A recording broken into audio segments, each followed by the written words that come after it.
The outside door is actually a fire door. It works with an overhead door closer and it shouldn't be propped open. It will weaken the closer, and obviously should there be any spread of fire, it won't help you at all. The lock is actually a deadlock. You can't lock yourself out, you've got to do it with a key from the outside of it. There's a security chain fitted to the door and also a spy hole. I'd like to explain now briefly the airing cupboard. Again, the door is fitted with a fire door, and this time it's fitted with a Perco door closer. It will actually shut on its own.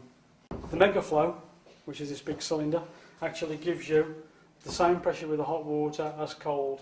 So in the event of someone running a bath and someone turns the tap on in the kitchen, it doesn't rob the hot water. We move across now,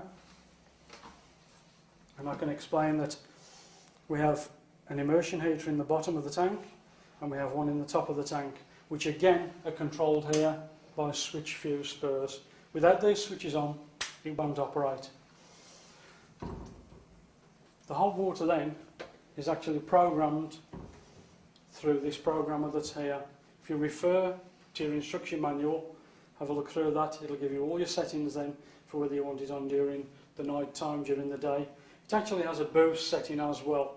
So if you find you're running out of hot water, press the boost button and it will actually step the hot water up. To the side of this programmer, we have another programmer which is for the panel heaters.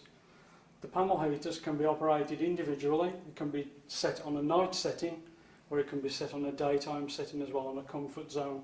And again, it's programmed through 7 days, and you can program it by the hour. Above the programmers, we have the consumer unit. The consumer unit is actually, it's labelled up, whether it's for sockets, lights, heaters, it's all clearly labelled. Now, in the event of there being a problem with one of these appliances, it will actually trip one of the switches. Sometimes in the event of even a light bulb going, it will actually trip a switch. So when you've identified and replaced the light bulb, knock the trip back up as well. At the top over the slatted shelves is the water meter. The water meter is there, you can actually read it yourselves, but in the corridor there is a cupboard that's got all of the water meter, it's got the reading points on it. So when the guy comes from the water board, he doesn't have to come into your apartment, he will actually read them from outside. I'd like to explain now as regards the panel heaters. On the side of the panel heater, there's a switch. That's a fuse spur. Without the switch on, it will not operate again. There's a flap on the top, which gives us the controls. It gives us the off setting.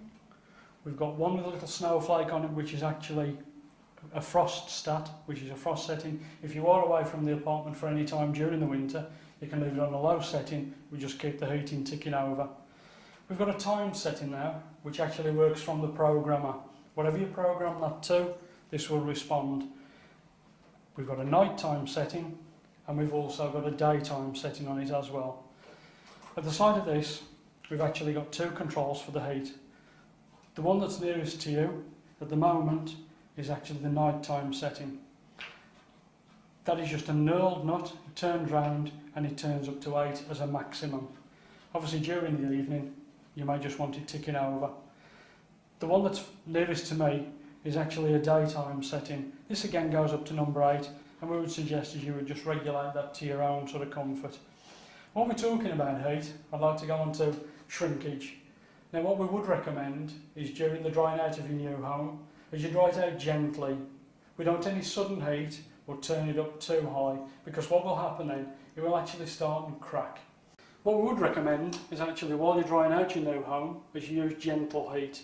Don't put it on too fierce and try and keep as much ventilation as possible. What we would find with shrinkage is we would get a joint down the side of the architraves, we would get a joint on the motor on the architrave as well. We might get it around the ceiling lines or at the skirting lines. So what we would ask and recommend is that it's gentle heat. The smoke detector is actually wired through the mains, and it's also got a battery backup.